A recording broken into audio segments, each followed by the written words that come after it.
Welcome, everyone. I'd like to start by offering a land acknowledgement. We acknowledge that we are here on the unceded land where 574 culturally rich and diverse, federally recognized tribes live and work today. We acknowledge the history of colonization, erasure, land theft, family separation, and genocide. We sit uncomfortably with these truths so we can grow. It is only in the listening and in the silence that we can hear the suffering of another and move with integrity and heart-centered wisdom into a livable and equitable future. Please let us sit together for a moment in that silence now.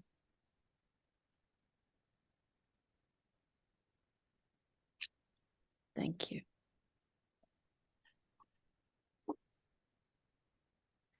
Thank you for logging in and engaging with us this evening. We'll now get to the main portion of our call. Welcome to Jill Stein's 2024 presidential launch call. In a time of unprecedented economic disparity, racial inequities, mass violence, and environmental devastation, it is imperative to leverage collective power and course correct. Our lives and future generations depend on it. My name is Kelly Merrill Kerr, and I serve as a field director for an incredible team that has assembled for this endeavor.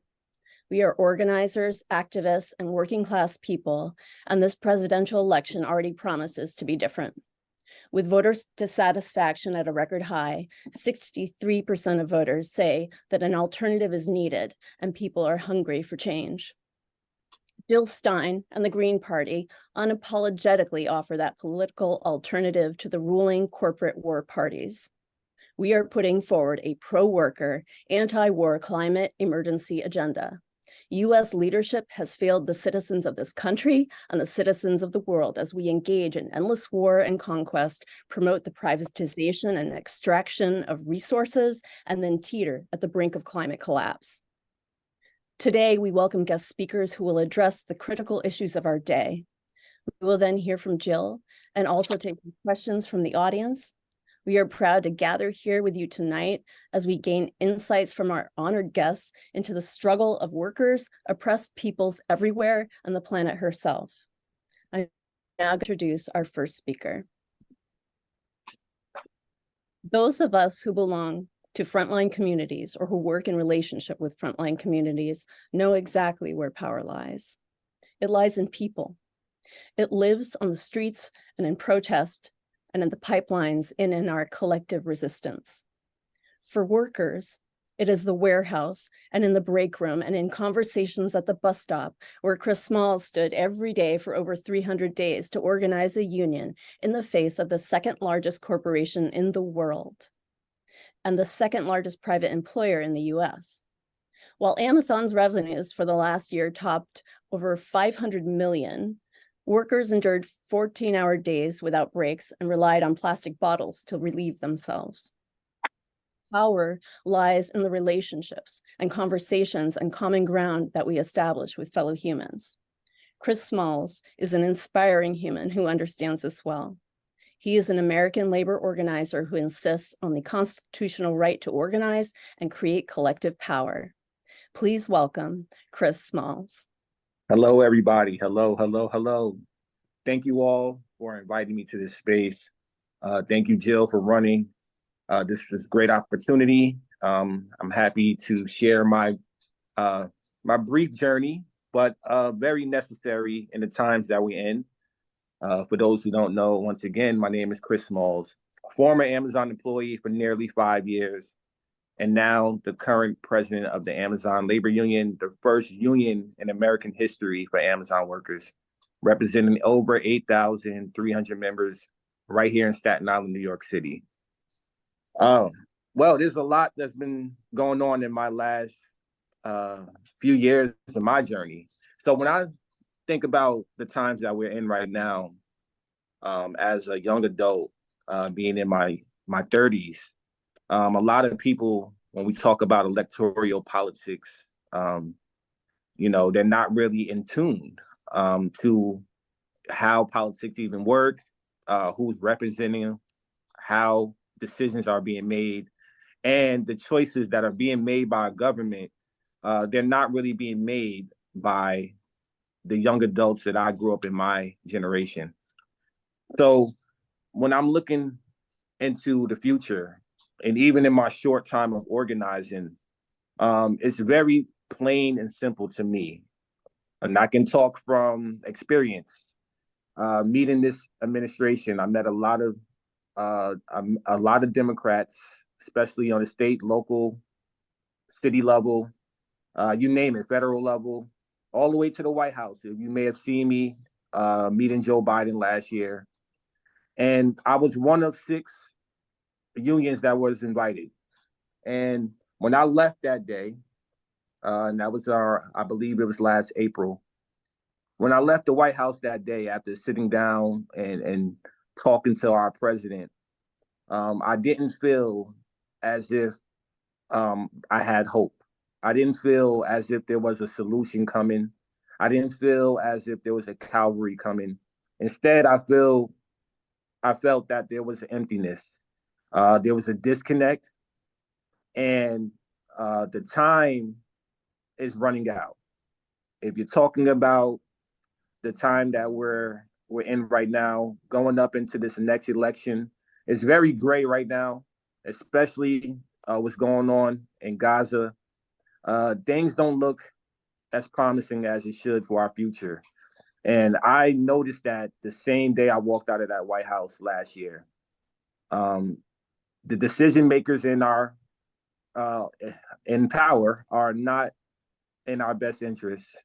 And as an American, as somebody that's trying to do something for the working class and stand up for not just Amazon workers, but for all workers, I didn't feel that this administration really had a clear-cut understanding on what's going on the ground. And this is my personal experience, and I shared this as soon as I left that day. And where I'm going with this is we need stronger laws in this country. We need laws that are going to protect workers, but we need laws that are going to make it easier to actually organize against trillion-dollar companies like Amazon. And we need accountability. There's no reason why I left the White House the same day Joe Biden gave Jeff Bezos $10 billion to fly to space. That is your tax dollars. So I shouldn't be the only one upset. The Amazon labor union shouldn't be the only one upset. Everybody in this entire country should be upset that our president has given one of the richest people in the world $10 billion of our tax dollars to fly to space. Meanwhile, workers are dying, getting injured, getting hurt, being exploited, and being abused every single day with no accountability and no justice. And we cannot sit back and be complacent about this anymore. As a labor leader, in my short journey of organizing the last 3 years, I know from traveling abroad, traveling to other countries. I just came back from London. I just came back from Canada. I visited countries like Sweden. I visited countries that are worker-led like Cuba, like Greece. And when I go to these other countries and I talk to different workers in different industries, and they have a better quality of life in these other countries, when they look at America and say that we are the richest and the most powerful in the world, there's something wrong here when I know that we're not getting what we rightfully deserve as the working class. So for me as a labor leader, as you can see, as one of my pictures in the back, it's time for labor leaders to take stances. Sometimes it's going to make people feel uncomfortable, but the time is now to make people feel very uncomfortable. I'm going to take a stance for women's rights. I'm going to take a stance for gun rights. I'm going to take a stance for the war in Gaza. I'm going to take a stance for labor rights. I'm going to take a stance for social injustice and absolutely environmental. I'm going to take a stance for, and I encourage other labor leaders who are prominent, who've been doing this work way before me, to do the same thing. But what we cannot allow is for this administration to not put or implement laws that are going to protect workers and make it easier for workers to organize in their prospective workplaces. So I'm hoping this conversation tonight will spark the conversation of starting something new, something that is outside the two-party system, something that's going to hold up the working class, uplift our voices, make sure that labor is included in every walk of the aspect, especially in government, because labor is definitely the basis of our democracy. We're all a part of the working class. And when you bring people together, not just together on an individual level, but if you bring people together from all different backgrounds, all different cultures, it doesn't matter. Well, we've proven with our campaign here in Staten Island that no amount of money in the world can amount to the power of people when we come together. So we got to come together right now, America, because time is running out. And we're not just fighting for ourselves or our children. We're fighting for our future. We're fighting for humanity. We're fighting to save this planet. And if we don't fight now, we may not have a planet to fight for. So thank you again for having me. It's been an honor and pleasure. I'm looking forward to see how this campaign transpires. I support it. I encourage everybody else to take a stance on what you believe in and what's right. And once again, the power will always remain with the people. Power to the people, y'all. Solidarity. Thank you so much, Chris, for your amazing, powerful perspective on the plight of working people in our country. Up next is Miko Peled. Miko Peled is an author, speaker, and human rights activist living in the US with a valuable perspective and experience. His family emigrated to Palestine as part of the Zionist project, and his grandfather was a signer on the Israeli Declaration of Independence. His father was a general in the Israeli army, but Miko Peled amplifies the struggle of Palestinian people. Peled is a supporter of the Palestinian call for boycott, divestment, and sanctions, and advocates for tearing down apartheid. He is a contributor to publications like Democracy Now!, The Electronic Intifada, and others. He authors a blog, produces a podcast, and has published 2 books, including Injustice, The Story of the Holy Land Foundation 5, and The General's Son, Journey of an Israeli in Palestine. His passion for justice and peace is threaded throughout his careers. Miko holds a 6th-degree black belt in karate and ran a 23-year martial arts school dedicating his teaching leadership skills and nonviolent conflict resolution through martial arts. He now dedicates his time to writing and speaking about the plight of Palestinian people. Please join me in welcoming Miko Peled. Thank you so much. Thanks for the introduction. And thank you, Jill, for running. And thank you for inviting me to speak in this momentous occasion. I think the fact that Chris and I are speaking at this particular moment speaks to the kind of campaign, speaks to the kind of priorities that Jill brings to the table, this campaign brings to the table. And we always hear, I keep hearing about people saying, yes, about a particular candidate or another candidate. Well, they may not be good on this issue, but they're great on that issue. Or they may not be good, they're really bad on Palestine, but they're really, really good on this other stuff. And I've been waiting for a moment where we can say, well, we have a candidate that's good on everything. So let's just focus on that.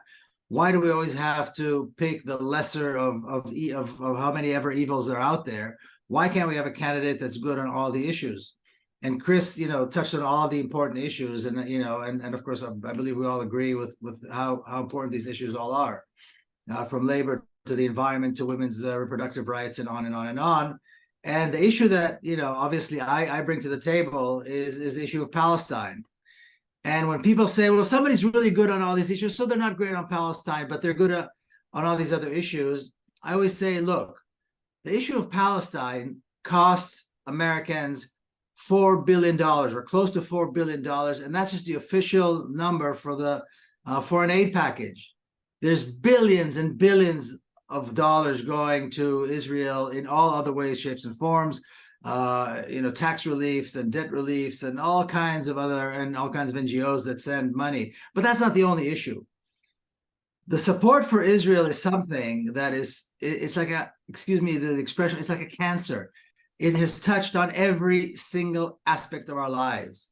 It's almost like you have to be part of this cult of supporting Israel, or else you are so far outside of the realm of reality, or you're so far outside the realm of what is respectable and presentable. You know, there are pro-Israel groups that make sure that our kids learn the proper way to talk about the issue of Palestine in their school books, in social studies, in middle school. There are nonprofits throughout the entire country, all kinds of organizations that make sure that the proper definition of anti-Semitism is the one that's accepted, not the one that we assume is, you know, the normal one, which is that there's racism directed against Jewish people. No, they have to have a particular one, and they've been working tirelessly to pass it throughout, you know, our police chiefs, our mayors, our city council members, people who run for school board, all have to sign this pledge, whether they actually have to sign a pledge or they have to present themselves as willing to support the state of Israel and Zionism and so forth, before they even pledge, before they even show any allegiance to their constituents, to the people that they're supposed to represent. And it's so refreshing to have somebody who does, you know, who isn't willing to be part of that, who's willing to break the mold, who's willing to be good on this issue as well as all the other issues. So we don't have to say, yeah, well, maybe not this issue, but they're good on this, all this other stuff. You cannot ignore the issue of Palestine.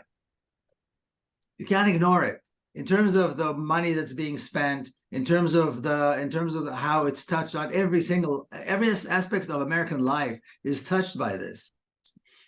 Because of the tremendous work that the Zionists have been doing for over 100 years in influencing all aspects of our life, whether it's the media, whether it's culture, whether it's philanthropy, whether it's politics, and so on. And so it has to be tackled. It has to be challenged.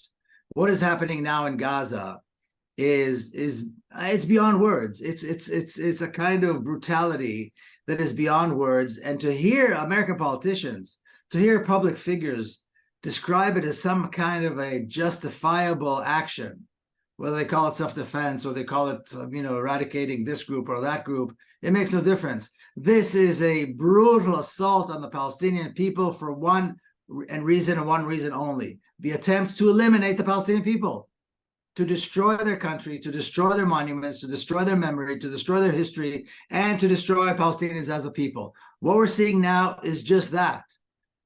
They're trying to pretend as though there's some kind of a military strategy or some kind of a political strategy or some kind of a tactic. There's no tactic. There's no strategy. It is genocide. It is killing for the sake of killing. And how many more are we going to allow children we are going to allow Israel to kill? How many more Palestinians is Israel going to be allowed to kill while we're paying for it, and we're sending money for it, and we're giving diplomatic support for it, and we've got our ambassadors, American ambassadors out there, and all kinds of emissaries explaining why it's the right thing to do. And on the other hand, we've got these people breathing down our necks saying, well, you're anti-Semitic if you say this, and you're anti-Semitic if you say that, and you're anti-Semitic if you say this. It's absolutely madness. It's become a dangerous cult in America. Zionism has become a dangerous cult. And there is this pretense out there, and sadly it's a pretense, that we will not tolerate racism, that there should be zero tolerance to racism. When the president of the United States declares that he's a Zionist, he's declaring that he's a supremacist, that he believes in supremacy, that he believes in racism, because that's what Zionism is. Zionism produced an apartheid state. And again, don't believe me, don't believe millions of Palestinians. Read the Amnesty report. Amnesty published a report and gave it to us last year, showing how the crime of apartheid is taking place in Palestine and has been doing so for all these years. And we've been paying for it. Why are Americans paying all these billions of dollars for this? This is a question that has to be answered. It has to be asked and has to be answered clearly and honestly. And we haven't seen that. People always talk about, why is America so pro-Israel? Why is America so pro-Israel? Well, nobody's ever presented the other side. We've never had a candidate who didn't go to Israel and bow down and kiss the feet of whoever it was that was in power in Israel. We've never had a candidate that spoke candidly about the issue of Israel, that spoke candidly about the issue of Palestine, that presented the Palestinian case in a way that at least gives people the opportunity to make an informed decision. Policymakers and just individuals, people everywhere. We have to be able to make an informed decision, and we can't as long as our candidates are always talking with the same voice on this issue. Enough. It's time to speak honestly about Palestine. It's time to put Palestinian rights front and center. It's time to put peace front and center, because as long the issue is not Israel versus Palestine. It's not Jews versus Arabs. It's not a religious issue. It's not even a political issue. I think it's an issue of values, because one side is about racism and violence and brutality. Endless violence, endless racism, endless brutality. The other side is about the possibility of peace through justice, the possibility of peace through liberation, the possibility of peace through equality, because that's what the Palestinian cause is about. It's about freeing Palestine from this apartheid regime. It's about freeing Palestinians from living in this captivity of being subjected to racism and violence. And this presents the possibility for the first time for Israelis and Palestinians to live in peace, because peace at the end of the day is what we're talking about. It's not going to be achieved by supporting racism. It's not going to be achieved by supporting apartheid. It's not going to be achieved by bombing people in Gaza. It's not going to be achieved. Israel doubled the number of prisoners just since October the 7th. The number of prisoners held in Israeli jail was 6,000. It's now close to 12,000. Just in the period between October 7th and today, they almost doubled the number of prisoners.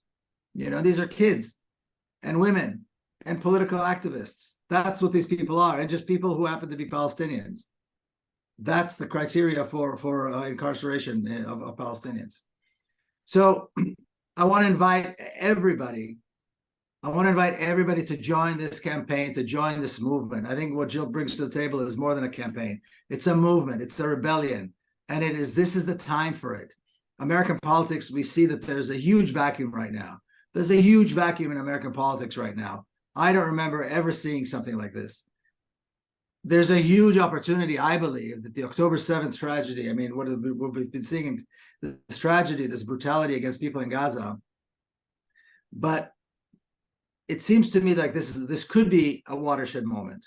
This could be a watershed moment. This could be an opportunity to say enough suffering, enough killing. We have to guarantee the safety and security of Palestinian people. We have to guarantee the security and the safety of Palestinian children. And the only way we do that is by lifting the siege on Gaza, releasing all the prisoners, and beginning sincerely and seriously dismantling the apartheid state, the apartheid regime in Palestine, just like was done in dismantling the apartheid regime in South Africa.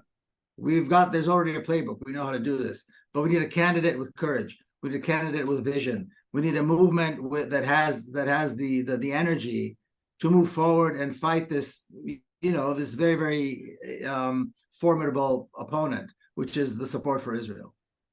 So I want to invite everybody to support this movement, to support Jill, to be part of this. And once again, personally, I have to thank you, Jill. I told you this when we spoke on the phone, that I am eternally grateful that you offered me and so many others a name to put on the ballot on Election Day. So thank you very much. Thank you so much. As Miko said, we have a political vacuum, and we would like to put someone forward to fill it. For our last speaker, I would like to introduce Dr. Jill Stein. Jill Stein is a Harvard-trained physician, a pioneering environmental activist, and presidential candidate. She is a passionate truth teller who has campaigned and organized around a number of reforms, including climate change, income inequalities, campaign finance reform, racially just redistricting, and social justice of all kinds. Jill has been published in multiple peer-reviewed journals regarding toxic environmental threats to health. She has served on the board of Physicians for Social Responsibility, worked against the Filthy 5 coal plants in Massachusetts, played a key role in rewriting the Massachusetts fish advisories to better protect women and children, indigenous communities, and immigrants from mercury contamination. She has also helped preserve the moratorium on new toxic trash incinerators in Massachusetts. Jill has been receiving awards for her work since the 1990s. Those awards have included Clean Water Action's Not in Anyone's Backyard Award, the Children's Health Hero Award, and the Toxic Action Center's Citizen Award. She was a presidential candidate for the Green Party in 2012 and 2016 and has been working for the benefit of people and planet ever since. Please welcome 2024 presidential candidate, Dr. Jill Stein. Thank you so much, Kelly. Thank you, Chris. Thank you, Miko. Thank you to our volunteers and staff who are so inspirational. And thank you to everyone who is here tonight, because we are what we've been waiting for. We are the team that we need. As Chris said, it's all about solidarity. It's about what we can do together. As Miko has said, you know, this is really all about our community rising up for our higher values. And I really want to underscore what they have both said, which is, you know, that we are really in this magical tipping point moment right now. It's a very scary moment of incredible doomsday potential. You know, we've got a nuclear submarine sitting there off the coast of Gaza. Nuclear submarines carry the equivalent of 4,000 Hiroshima bombs. They don't want you to know that, but that's the kind of firepower that's being brought to bear on Gaza. And 4,000 nuclear bombs can create enough of nuclear winter, which is when dust and debris gets kicked up into the atmosphere from explosions, from nuclear explosions, that there's enough of that in 4,000 nuclear bombs that it would wipe out 1 out of every 3 human beings on the planet. Because when you put a big screen up under the sun, you don't get sunlight and you can't grow the food that you need. So, you know, we're all in the target hairs, and what's going on in Israel and Gaza is really a microcosm of the military predator that is calling the shots. APEC is part of that as well. You know, we have just a extremely predatory political system that, you know, the so-called best democracy that money can buy, which is no democracy at all. It's basically a world that's being run over the cliff here, pushed over the cliff by greedy bosses and billionaires and bankers and fossil fuel and war profiteers. That's who's running the show under our current system. And yet at the same time, you know, and you have the likes of Amazon, which is essentially engineering the whole economy and calling the shots in just about every economic sector. And it's kind of like a monopoly on steroids. And there you have the workers organized by the likes of Chris Smalls, who is a giant that Amazon, you know, had never met. And suddenly now they are meeting their, not their equals, but their moral, you know, their moral superiors who are saying, no, you can't do this. You cannot squeeze our lives, you know, which is sort of what Amazon has specialized in, this incredible micromanagement of every breath that a working person takes, you know, to where, you know, you're carrying around a bottle so you can pee into the bottle because you're not allowed to do that on your job. And Amazon is spending millions of dollars to prevent unions from organizing and basically trying to crush the humanity out of their workers in kind of the modern day sweatshop. But you have people rising up to say, no, we don't allow this. We're not going to let you totally crush our lives. To control our lives, to control our every waking moment, our every breath. And at the same time, we have the likes of Miko Peled and all the incredibly courageous people who've been standing up to say, not on our watch and not with our tax dollars, but not at all. You are not going to get away with genocide here. Genocide that's being televised, actually, in front of the eyes of the world, with, what is it now, over 13,000 people who've been slaughtered, almost half of them children, 2/3 of them kids and elders, and women.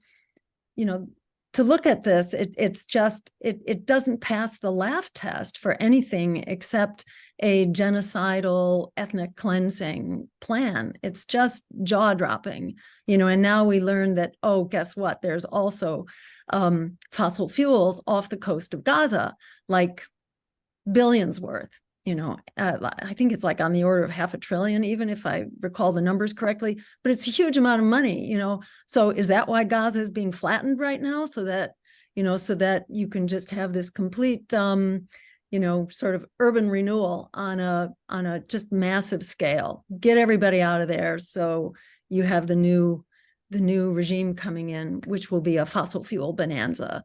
You know, so this is kind of the Orwellian picture of the world and where we're going under the guidance of big corporations, you know, and that's what fascism is, basically. It's the merger of the corporate state with, well, it's the merger of corporations and the state. It is the corporate state, you know, and this cannot be allowed, you know, this is not okay. And also, we're not going to survive, you know. Already, what is it? It's like over 60% of working people are living paycheck to paycheck. You have 50% of people who pay rent that can barely scrape together the rent. You know, we have millions of evictions every year, 500,000 people who are homeless every night. 1 in every 4 Americans does not have food security. You know, 100 million who are struggling with medical debt, 44 million with student debt. The world, according to corporations, is not working, and it's not working for everyday people. The numbers who are doing okay are very small, and the numbers who are just in completely unsustainable struggle are just growing by the hour and really into a supermajority. This is a totally unprecedented political moment. And I have to say, I've run for office, well, many times, because it's an act of resistance. And we define the victory. They don't define the victory. You know, it's a victory to run and fight, I must say. But this is my 3rd run for president, and it's totally unlike anything I have ever done before. And I keep wondering, you know, can this go on? Is this possible? Because the press is actually allowing us to speak right now. And I find myself having these really shocking conversations with journalists. And I wonder, well, is that because there's a younger generation now and they're not going to put up with it anymore? Or what exactly is going on? Or maybe they're just pretending, and I'll see when, you know, when the smears start happening again. But for now, it's amazing. I mean, it's amazing. There are so many people who are waking up, even in mainstream media right now. And we are seeing the door open to all sorts of mainstream media that never would have allowed us a word in edgewise before. And I think people are really worried, as they should be. And they know that we are on a trajectory right now towards basically, you know, global collapse. We are in the target hairs. And when you have a military monster that occupies over half of our congressional budget, and we're spending basically $1 trillion a year, when we are supporting 800 bases around the world, when there are 85 ongoing anti-terror operations right now across the world that are, you know, kind of the continuing catastrophe of the so-called war on terror that just squandered so much money and has resulted now in 6 million deaths around the world in these wars on terror that we basically launched into following 9/11.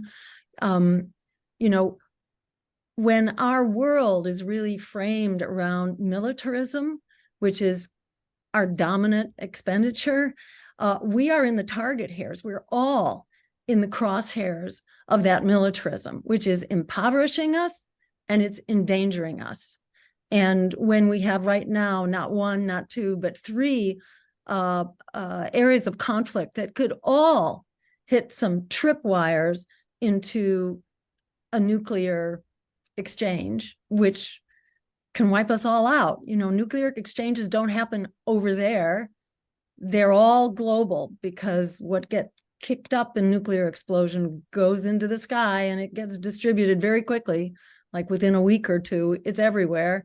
And that's not just radioactivity. That's like what's called nuclear winter. It's just the dust and debris that gets kicked up. There is a reality now. When we're in accelerating military struggles, we are all in the target hairs. And I think it really changes things. We're all in the crosshairs on climate change, of course, as well. And we just crossed over into that 2 degrees centigrade warming, which was just reported this week for the first time. So we're going to see accelerating consequences. And here in this country, people like to think, oh, don't worry about it, it's over there. But again, in this country, think the Colorado River, where that supplies the California agriculture system, which supplies half the fruits and vegetables for the entire country. The Colorado River is within a year or two of completely shutting down. There's hardly enough water for it to get into the basically the system that then distributes it. So we are very close to catastrophe on that front alone. And then there's a gazillion other fronts that are at risk on climate change. So on all these issues, we're in the target hairs. And on all these issues, this is the wake up moment. This is that tipping point moment when we move from the breaking point that we're at to the tipping point that we need to start building an America and a world that works for all of us, because the solutions are not rocket science. They're actually solvable with the power of our solidarity, with the power of our love and our community and our relationship. We can create a world that works for all of us. And that includes living wage union jobs for everyone, which should be provided for every American. That includes a Green New Deal, which provides millions of jobs that basically fight climate change at the same time they revive the economy and protect Mother Earth. That includes an economic Bill of Rights with the right to healthcare and housing and food and education and more. We can abolish student debt and medical debt. We can ensure our rights, our freedoms, justice for all, and we can end endless wars, which don't solve anything. They just kick the problem down the road, if even that, and they create more misery and anguish and more violence to come. So it's really time that we move from a foreign policy based on war and economic domination to a foreign policy based on diplomacy and international law. And we put an end to violence and occupation and apartheid. It's not like the Israel-Gaza problem is unsolvable. It's extremely solvable. All we have to do is insist that everybody complies with international law and with human rights. And then this is fixable. And it's fixable in a way that ensures security, not only for Palestinians, but also for Jews and Israelis. They're not going to get out of here alive either at the rate that we're going. Because they're just, infuriating their neighbors and making Israel a pariah state. So we need to raise up our higher selves here and really move forward with our values and move forward with international law and put an end to violence and occupation and apartheid. And we do have the power when we step up together. And we can begin to do that in this election. And I would say all bets are off about what could happen in this election. So don't take no for an answer, and don't let people talk you out of your ideals and your demand that we have a world that works for all of us. Because if it's not working for all of us, essentially it's not going to work for any of us. So this is the time for us to stand up. And I so appreciate you being here tonight and look forward to a really exciting adventure ahead. So buckle up your safety belt and hold on to your hat. There's some real amazing days to come. Thank you so much. Thank you so much, Jill, Miko, and Chris. This has been just an amazing presentation. And I do wish that we could see the many people who are supporting this movement and receive a round of applause for these guests. As others have said, this is a movement, and with the power of love and compassion and right relationship, we will respond to the issues of our day. I'd like to invite my colleague, John Stewart, to join me. And while he's coming on screen, I'd like to invite you to power this movement. You are the sustaining, growing, mobilizing force of this campaign. It's all about who shows up, and we are so glad that you are here. We need your help and are going to ask as supporters in big and small ways to help power this movement. However you're able to help, whether it's energy, time, or money you have to donate to this endeavor. We want to elevate Jill and these issues and welcome your support. We invite everyone, every voice, every skill, every unique and incredible person to our table. So if you can donate, donate. If you can volunteer, talk to me after this call. And if you can share our message of centering people, planet, and peace, we welcome you to do that, and we welcome you to this team. John Stewart. Thank you so much, Kelly. Hey, everyone. My name is John Stewart, and I'm the fundraising director for this incredible campaign for people, planet, and peace. It's incredible to see that nearly 900 friends and supporters have signed up to just the last few days for this 2024 launch call. And we've heard some incredible stories, and I just want to say I'm so thankful that we've been able to join together for this momentous occasion to create a world that works for all of us. So I know some of you have known Jill for years, while others are just starting to get to know her. But wherever you are in this journey, know that you always have a political home with Jill. So welcome to everyone. This grassroots movement is a remarkable coming together in a coalition that is pro-worker, pro-environment, and anti-war. I see so many new and beautiful faces who work on a multitude of issues and who are the lifeblood of this campaign. So I just want to thank those who are new and thank those for their unwavering support over the years, standing by Jill from the start. And no matter how you support this campaign, everyone is a hero. And as many of you know, our campaign does not accept donations from corporate lobbyists or super PACs or any of the other things that the other presidential campaigns are beholden to. And our campaign relies on hard work and generosity of each and every one of you. And that's why we need everyone right now to take out your phones and make a recurring $24 monthly donation right now to get Jill elected in 2024. And I know not everyone can donate $24, but if you can donate $15 or $10 or whatever you can give, do so by typing right now in the chat in the your pledge, or you can go online to www.jillstein2024.com/donate. So recurring donations are critical to planning for and reaching our campaign goals. Everything from ballot access to getting the votes that we need on election day to put Jill in the White House and to make history. And we have the power to do this when we all come together. So I know not everyone can donate, and that's okay. If you can't donate, there's many other ways, as Kelly mentioned, that you can contribute to this campaign, various volunteering activities. So please sign up and get connected with other Jill supporters across the country. So I'm already seeing some donations come in right now, actually. So I would love to give a shout out. I see is giving $24 a month. Thank you, I see. Oh my gosh, I see James who just gave $1,000. That's incredible. Thank you so much, James. And Michael's given 300. This is awesome. So I also want to share some really exciting news.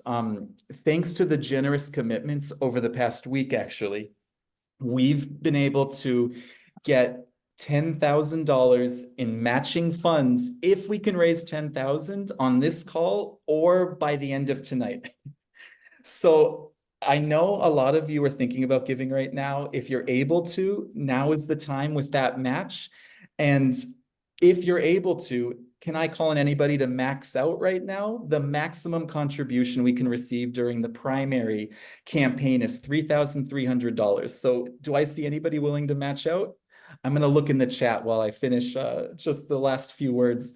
As a reminder, I want to remind everyone that we can qualify for federal matching funds, and every single donation we receive in this primary will get matched for the first $250 per person. So that means if you give $250 tonight, your contribution will be worth $500 thanks to these incredible federal public matching funds and, of course, the match we already have going. So yes, it looks like I've seen a couple people. Justin, thank you for maxing out. Justin's giving $3,300. This is great. We have such an amazing team. I'm not able to keep up with all of these or the ones in Nation Builder, but thank you so much, everyone. No matter what you can give, I know everyone is able to do something and every little bit helps. So as Kelly mentioned, please sign up to volunteer. Please go to our website to donate. I'm going to share right now, if you're looking to donate by check, the instructions for doing so in the chat. And I believe Jill is ready to take some questions. Shall I just give a quick echo to your appeal, John?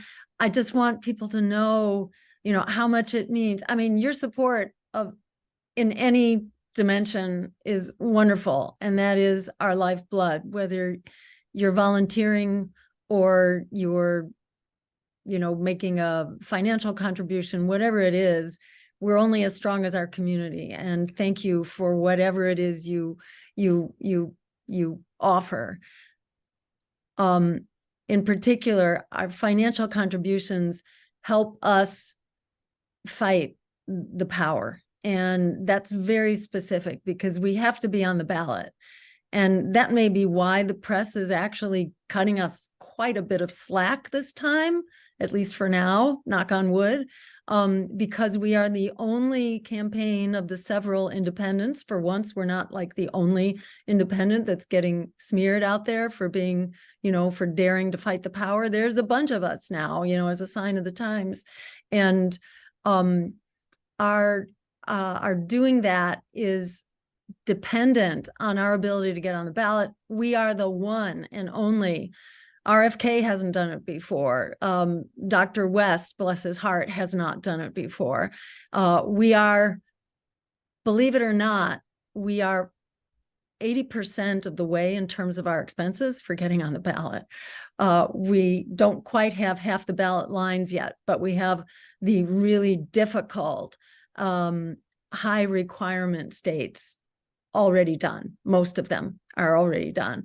So we actually have 80% of the expenditures out of the way for getting on the ballot. We have to raise $1 million as quickly as possible. The minute we do that, we basically lock in and we become the third candidate. Whether there will be others that get on the ballot or not, we don't yet know. It's not an easy thing to do. It's hard to hire people who know this stuff, as real Democrats and Republicans don't know, because they don't have to jump through these hoops. We have to jump through 50 different hoops in 50 states, and having a decentralized grassroots political party. We have people in not quite 50 states, but most of them who watchdog this stuff. And so they know how to do this. They've done it before, and they're up to speed on how to make it happen. So we have definitely a leg up on this process. And this is why we're really doubling down on fundraising early, so that we know that we are on the ballot. Because the minute we show, that we're actually there, it's a huge leap forward, and it really ensures that we are going to have a major impact and a major voice in this election at a time that people are tearing their hair out. They've had it with the system. They've had it with these zombie candidates that are being shoved down their throats. You know, we are in really the perfect storm for big, deep political change. So your dollars really help us fight that fight. And if you can't make that contribution tonight, you can still make a pledge that you're going to put in whatever you can in the next 2 weeks or 3 weeks or 4 weeks. You can give us a pledge, and that is huge as well. And that helps us know kind of how we can budget our time and how much time and energy we need to spend turning the crank for the fundraising. So whatever you can do is just infinitely helpful. And thank you so very much. Thank you, Jill. Thank you, John. Okay, so we're moving into our Q&A portion of the program. Let's see what we have.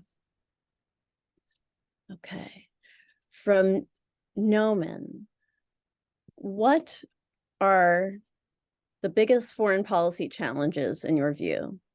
What are specifics we can do to make the American image better in the West, as well as other developing countries around the world? Great. So I can answer that kind of with a broad brushstroke, which is that we have a foreign policy that's based on militarism and economic domination. You know, we have a really obsolete view of the world. Sometimes it's called the monopolar world. Our military policy that was basically announced after the breakup of the Soviet Union around 1990, our military policy is called full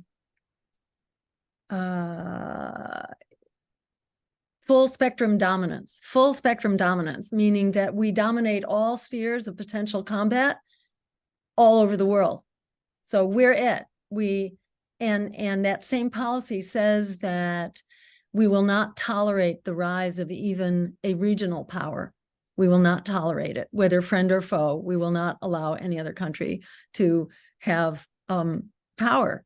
This is crazy. I mean, this is why we are in fights all over the world. You know, this is why we have 85 ongoing special operation battles going on all around the world as so-called, the follow-on to the war on terror. You know, it's a completely unsustainable, destructive, damaging kind of foreign policy. We need to have a foreign policy that's based on international law and human rights and a multipolar world, which is what we're in now.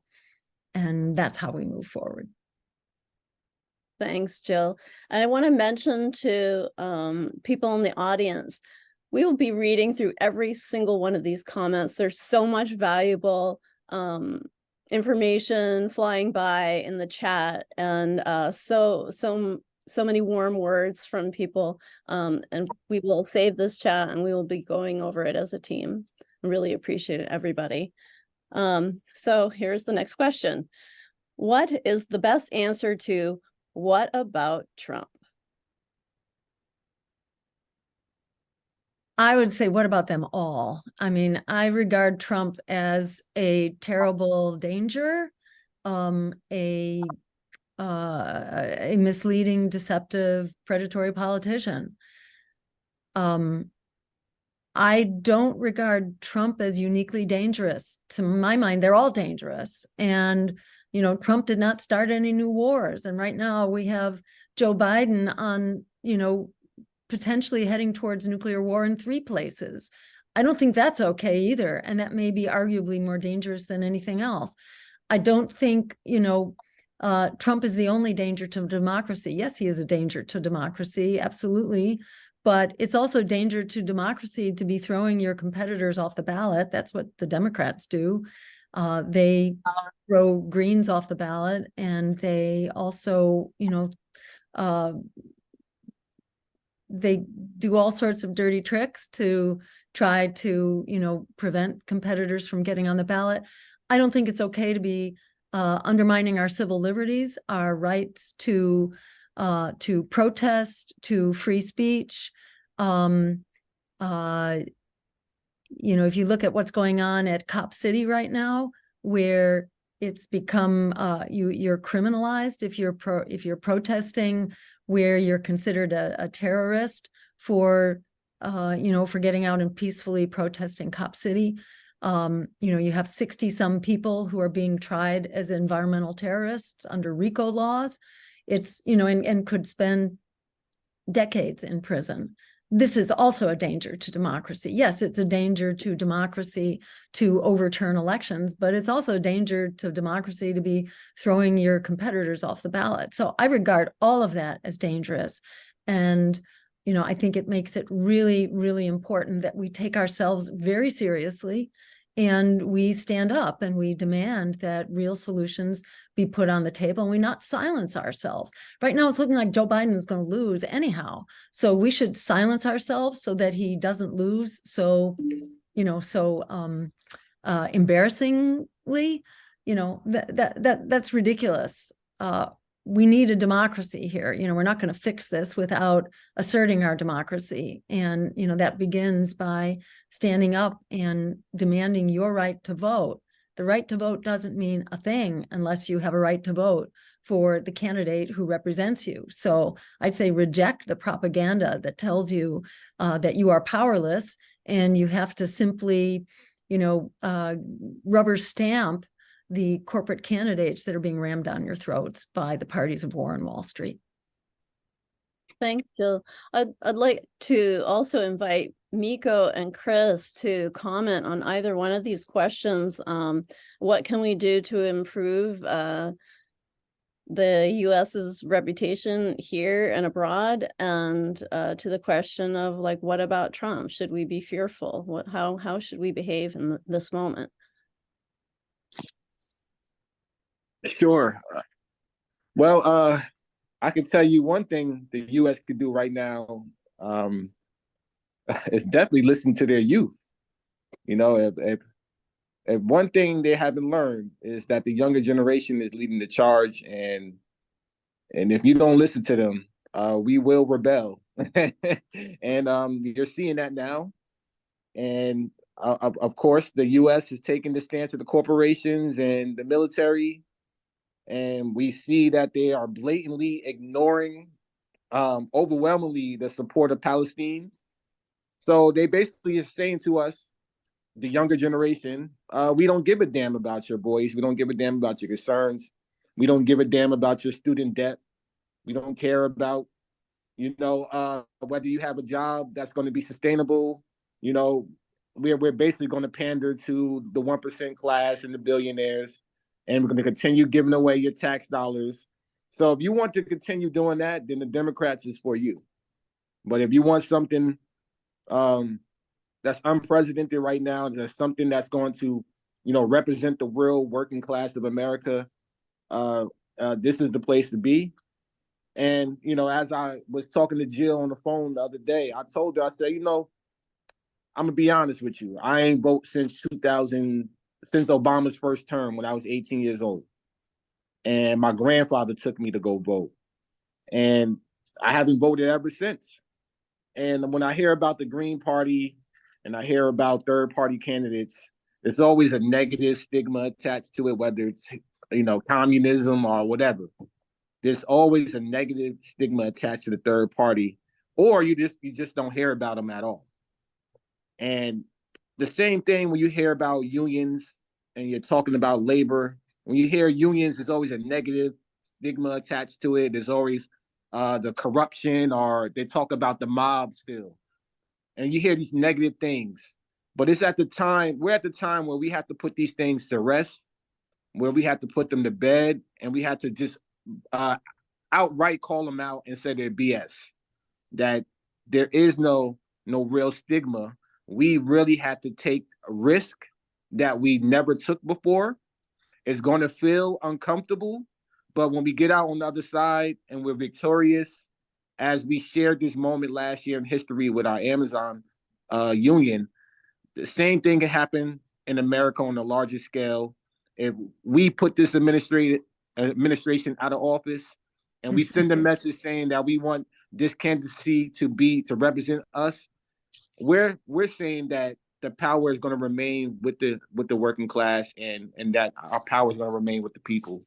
And I think that we don't have time to waste right now. I'm hoping that we'll make this Green Party the Green Labor Party, and you know, I'm all for it. I'm gonna throw my weight behind it. Thanks, Chris. Ditto that. Ditto that. Ditto that.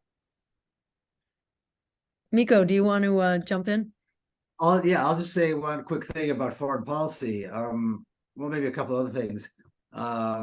You know, about Trump. Yeah, everybody's terrified of Trump. I have a son that works with asylum seekers and immigration issues, and you know, the horrors that take place at the border are beyond belief. And so that is it's a nightmare. It's an absolute nightmare. So those are issues that, of course, are you know, terrifying. And then you've got this ridiculous reality where the United States is sanctioning and boycotting Cuba, but supporting and aiding Israel. It makes absolutely no sense. It is beyond belief what a stupid kind of foreign policy this is, and it has to do with the way politics are done inside America. It has to do with the way that these groups are able to hold American politicians and don't allow for real conversation about, and these are just two examples, but I think they're striking because it's obvious that everything is upside down when you look at these two countries, that we're boycotting Cuba, sanctioning Cuba, and supporting Israel, where, you know, it should be the other way around. But this is how American politics are done. It makes absolutely no sense. And this is how foreign policy is done, through pressure by these groups that do not allow for free speech, that do not allow for a real robust conversation about this issue, and really do not allow politicians and people who are decision makers to make decisions based on you know, a rational conversation and rational decisions based on the facts and the reality on the ground, what is really taking place. Everybody's bound by these ridiculous you know, dogmas. This is bad always. This one is good always. And that's just the way it's got to be forever. So it's time to break that mold. And that's precisely what I think this movement brings to the table, is the possibility of breaking the mold and allowing for a real conversation, and allowing for rational decisions to take place, and allowing for rational, you know, policy to take place, and dismantling these groups that pressure Americans to think a single, you know, a certain way about everything, and there's no room for, you know, no room for discussion. So that's the mold that needs to be broken. And again, I think this is how it's going to be broken. This is where this mold gets broken and something better comes out. Okay, we have time for a couple more questions. Please explain proportional representation and ranked choice voting and respond to the charge of spoiler. What can be done about the many barriers to democratic elections? Jill. She's on mute. Jill, you're on mute.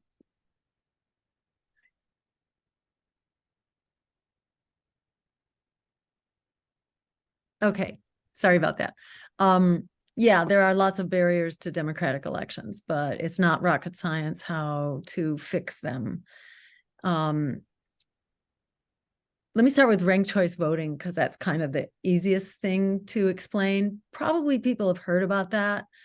As Greens, we've been pushing ranked choice voting for, I'd say, at least 15 or 20 years, and it's actually starting to get some traction. It's very exciting because it completely gets rid of any possibility of the so-called spoiler effect. You know, the idea that, oh, you third parties, you Greens took votes away from somebody else.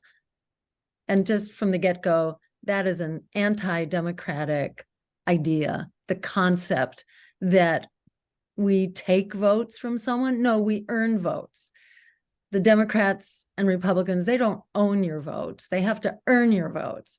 And the fact that they claim that they owned these votes and we took them away, you know, that's just like a sign of the kind of arrogance that they bring to this discussion, which is just ridiculous. We as voters own our votes, and we have a democratic right, small d democratic right, to vote for the candidate that represents us. And there's no such thing as taking a vote away from another candidate. There are lots of people who are not voting. And even when polls seem to suggest that, oh, look, you stick RFK into the race and he takes votes away from Trump. Well, just remember that in a poll, that's not a real life situation, because the poll is just a little circle of voters. It's who they happen to talk to on the phone.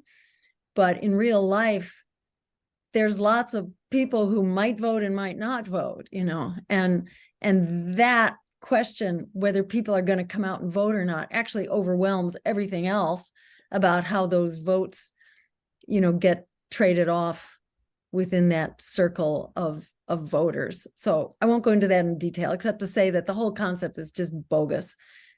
It's not real. And it could be completely fixed. You can prevent any possibility of so-called spoiled elections or the appearance of people taking votes from the other through a voting reform called ranked choice voting. And instead of just voting for one person, you rank your choices. You can put an underdog on top. You're never going to waste your vote, because in ranked choice voting, if your first choice doesn't win the election, if they're eliminated in a set of runoff votes, if your first choice is eliminated, your vote is automatically reassigned to your second choice. That's kind of like a simple way to think about it if you haven't heard about this before. Just think of ranked choice voting as you rank your choices. If your first choice loses, your vote automatically is reassigned to your second choice. So you never have a throwaway vote. And it ensures that the winner is going to win with a majority. You don't have winners who are kind of just a consequence of how a progressive vote might be apportioned among different candidates and so on. So ranked choice voting is a great thing. It's now being used in dozens of cities around the country. The state of Maine uses it for all their statewide elections. And it's going to be on the ballot in Oregon in November of 2024. It will be on the ballot in Oregon to also be adopted as a statewide voting system, which is really, really exciting.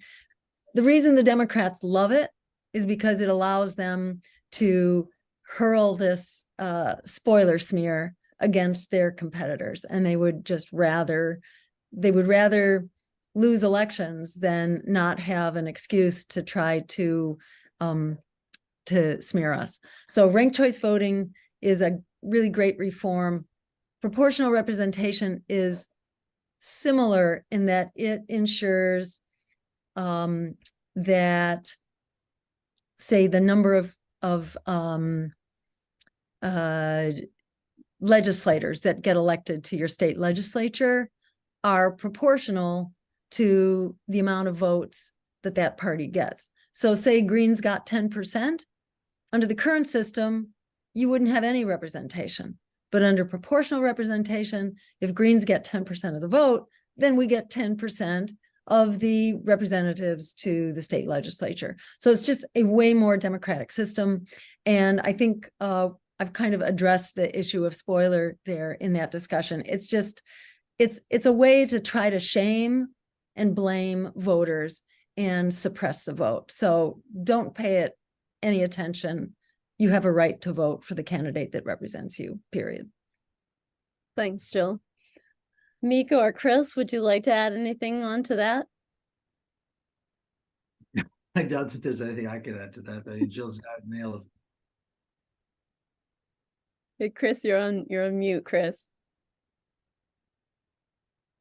Yeah, I would say I defer to Jill on that one, and she answered it best as I can't, so thank you. Thank you all so much. We are past time, so we won't be able to take any more questions, but we look forward to engaging with you in the future. Thank you for being in community with us tonight. Thank you to our panelists and everybody who is going to participate in all of the big and small ways. And by the way, we have surpassed our fundraising goals for this call. Last time I checked, it was $14,000. So thank you to everybody for powering this movement in whatever way you can. Thank you and have a beautiful night. Thank you so much. Thank you, Kelly. Thank you. Thank you. Thank you, Chris, Miko. Bye. Take care.